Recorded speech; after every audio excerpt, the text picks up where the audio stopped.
Hello, friends.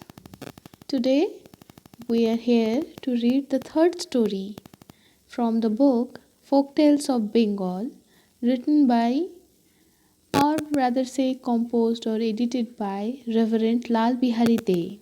This book was first published in the year 1883, and specifically this very book was published in the year 1912.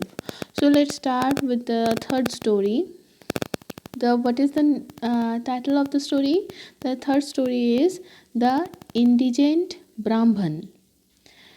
This third story it is also a long story, so we will continue the way we are reading for each week we will read it for consecutively for 3 days, that is for Sunday, Monday and Tuesday. So let's start. There was a Brahman who had a wife and 4 children. He was very poor, with no resources in the world. He lived chiefly on the beneficence of the rich. His gains were considerable when marriages were celebrated or funeral ceremonies were performed. But as his parishioners did not marry every day, neither did they die every day, he found it difficult to make the two ends meet. His wife often rebuked him for his inability to give her adequate support, and his children often went about naked and hungry. But though poor, he was a good man. He was diligent in his devotions, and there was not a single day in his life in which he did not say his prayers at stated hours. His tutelary deity was the goddess Durga, the consort of Shiva, the creative energy of the universe. On no day did he either drink water or tasted food till he had written in red ink the name of Durga at least 108 times, while throughout the day he incessantly uttered the ejaculation, O Durga, have mercy upon me. Whenever he felt anxious on account of his poverty and his inability to support his wife and children, he groaned out, Durga, Durga, Durga. One day, being very sad, he went to a forest many miles distant from the village in which he lived, and indulging his grief, wept bitter tears. He prayed in the following manner: O Durga, O Mother Bhagavati, wilt thou not make an end of my misery? Were I alone in the world, I should not have been sad on account of poverty. But thou hast given me a wife and children. Give me, O Mother, the means to support them. It so happened that on that day and on that very spot, the god Shiva and his wife Durga were taking their morning walk. The goddess Durga, on seeing the Brahman at a distance, said to her divine husband, O Lord of Kailash, do you see that Brahman? He is always taking my name on his lips and offering the prayer that I should deliver him out of his troubles. Can we not, my Lord, do something for the poor Brahman, oppressed as he is with the cares of a growing family? We should give him enough to make him comfortable. As the poor man and his family have never enough to eat, I propose that you give him a handi, which should yield him an inexhaust, uh, an inexhaustible supply of murki. The Lord of Kailas readily agreed to the proposal of his divine consort, and by his decree created on the spot a handi possessing the required quality. Here I must mention murki is one of my favorite food. And what is the murki is? It is a fried paddy and sweetened by either by sugar or by jaggery, any of them.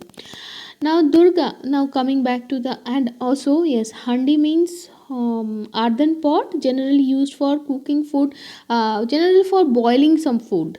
And usually in my childhood days, I have seen my mother to cook rice in handi normally, generally. So come, let's return to our story. Durga then calling the Brahman to her said, "O Brahman, I have often thought of your pitiable case. Your repeated prayers have at last moved my compassion. Here is a handi for you.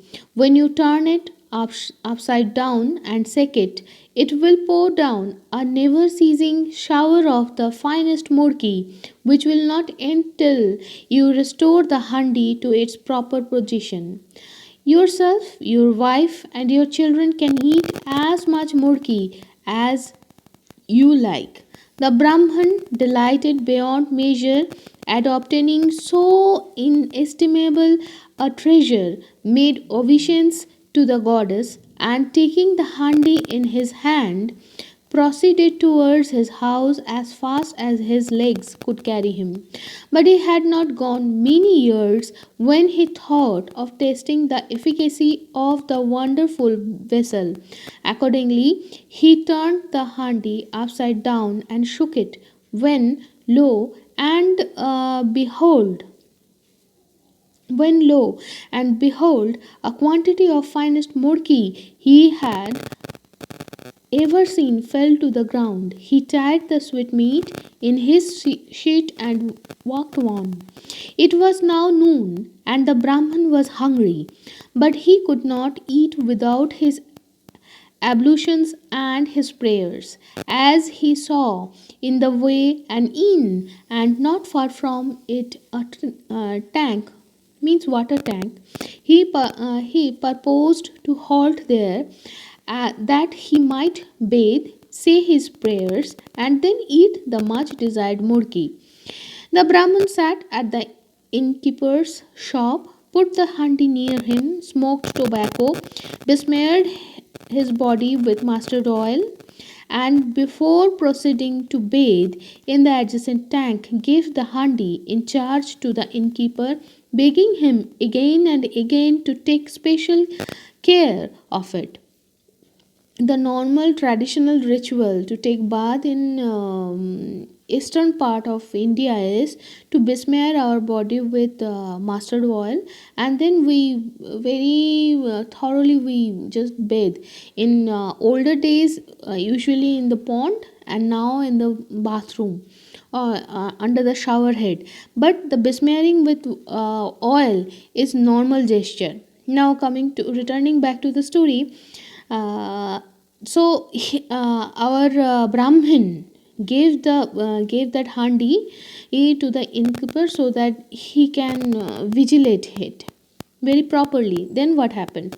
When the Brahmin went to his bath and his devotions, the innkeeper thought it strange that he should be so careful as to the safety of this earthen vessel.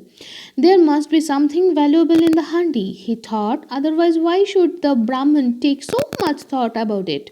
His curiosity being excited, he opened the handi and to his surprise found that it contained nothing. What can be the meaning of this? Thought the innkeeper within himself. Why should the Brahman care so much for an empty handi? He took up the vessel and began to examine it carefully. And when in the course of examination he turned the handi upside down, a quantity of the finest murki fell from it, and went on falling without intermission. The innkeeper called his wife and children to witness this unexpected stroke of good fortune. The showers of the sugared fried paddy were so copious that they filled all the vessels and jars of the innkeeper. He he resolved to appropriate to himself this precious handi, and accordingly put it accordingly put in its place another handi. That means he has swapped the handi of the same size and make. The ablutions and devotions of the Brahman being now over, he came to the shop in wet clothes, reciting holy text of the Vedas. Putting on dry clothes, he wrote on the sheet of paper the name of Durga 108 times in red ink, after which he broke his fast on the murki his handi had already given him. Thus, refreshed and being about to resume his journey homewards, he called for his handi, which the innkeeper delivered to him, adding, "There, sir, is your handi. It is just where you put it. No one has touched it." The Brahman, without suspecting anything, took up the handi and proceeded on his journey. And as he walked on, he congratulated himself on his singular good fortune. How agreeably, he thought within himself, will my poor wife be surprised how greedily the children will devour the murki of heaven's own manufacture. I shall soon become rich and lift up my head with the best of them all. The pains of traveling were considerably elevated by these joyful anticipations. He reached his house and calling his wife and children said, "Look now at what I have bought. This handi that you see is an unfailing source of wealth and contentment. You will see what a stream of the finest murki will flow from it. When I turn it upside down, the Brahman's good wife, hearing of murki falling from the handi unceasingly, thought that her husband must have gone mad, and she was confirmed in her opinion when she found that nothing fell from the vessel, though it was turned upside down again and again. Overwhelmed with grief, the Brahman concluded that the innkeeper must have played a trick with him. He must have stolen the handi Durga had given him and put a common one in its stead. He went back the next day to the innkeeper and charged him with having changed his handi. The innkeeper put on a fit of anger, expressed surprise at the Brahman's impudence in charging him with theft, and drove him away from his shop. The Brahman then bethought himself of an interview with the goddess Durga, who had given him the handi, and accordingly went to the forest where he had met her. Shiva and Durga again favored the Brahman with an interview. Durga said, "So, you have lost the handi I gave you. Here is another. Take it and make good use of it." The Brahman, elated with joy, made obeisance to the divine couple, took up the vessel, and went on his way. He had not gone far when he turned it upside down and shook it in order to see whether any murki would fall from it. Horror of horrors! Instead of sweetmeats, about a source of demons of uh, gigantic size and grim visage jumped out of the handi and began to belabor the astonished Brahman with blows, fisticuffs, and kicks. He had the presence of mind to turn up the handi and to cover it when the demons forthwith disappeared. He concluded that his new handi had been given him only for the punishment of the innkeeper.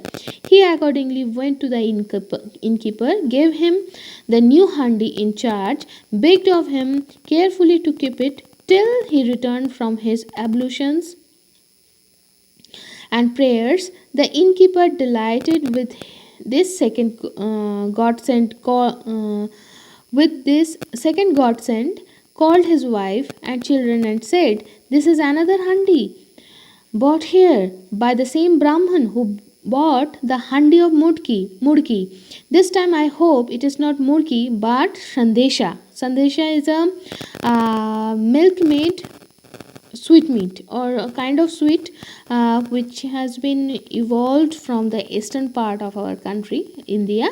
Now returning back to the story. Come by ready with basket and vessels, and I will turn the handi upside down and shake it. This was no sooner done than scores of fierce demons started up, who caught hold of the innkeeper. Here, here is the picture. Here is the demons who came out of the handi and who are beating up the innkeepers. Right? See, they have some sticks also with their hands, and some are even have some swords also. Right? So, going back to the story, innkeepers and his family and beloved them mercilessly and belabored them mercilessly. They also began upsetting the shop and would have completely destroyed it if the victims had not besought the Brahman, who had by this time returned from his ablutions, to show mercy to them and send away the terrible demons. The Brahman ac- essayed, acceded to the innkeeper's request. He dismissed the demons by setting up the vessel. He got the former handi and with the two handis went to his native village. So, my dear friends, we are going to stop reading this story till now. We will venture on the next part of the story tomorrow, and we will see what happened next to the Brahman. Right? So, I again I'm apologizing for mispronunciation to some of the words which are really new to me. Actually, I am also reading it for first hand. So, thank you for being with me. Thank you for supporting me, and see you soon. Ta-da!